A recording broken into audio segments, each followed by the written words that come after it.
Daisy Rosario, and I'm on a mission to find tomorrow.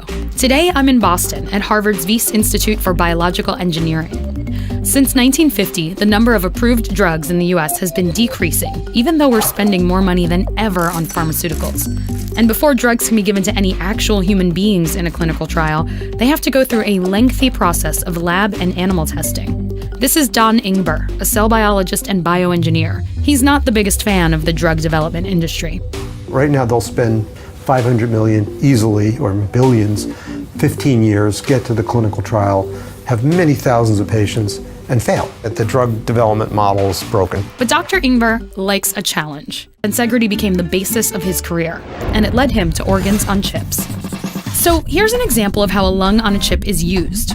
Here in the middle, there's this tiny, tiny channel that can be filled with fluids. And at this small scale, fluids behave in some interesting ways.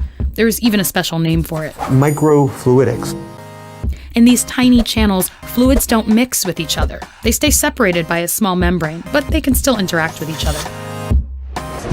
Scientists fill one side with air and the other with a liquid that simulates blood. On the blood side, there are real, living white blood cells. On the air side, there are human lung cells and bacteria. The air and the blood pass through the channel, and while that's happening, the sides expand and contract. This simulates breathing. And these are the kinds of forces Dr. Ingber was talking about.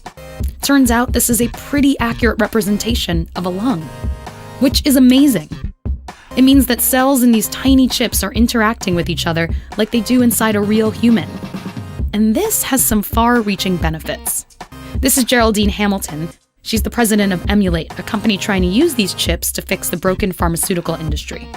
The current ways of testing if a drug is going to be safe or if it's going to work, if it's going to be efficacious, involve either cells in simple dishes or the use of animal testing. That means subjecting animals to the dangers of untested drugs.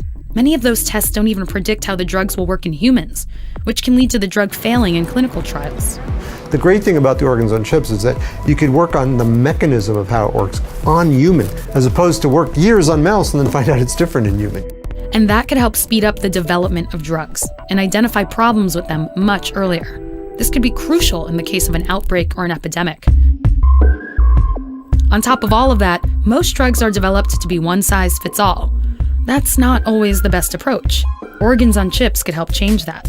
In the future, it could be your cells on the chip. I'm not just going to do a drug that treats 100,000 people, all of whom are potentially quite different genetically and their environments are different and so forth, but it's personalized to you. Of course, clinical trials still require time and care to get it right. After all, making sure drugs are safe in humans is the whole reason the process exists. But if organs on chips can help speed up that process at all, or bypass putting animals at risk, they could be really beneficial. There are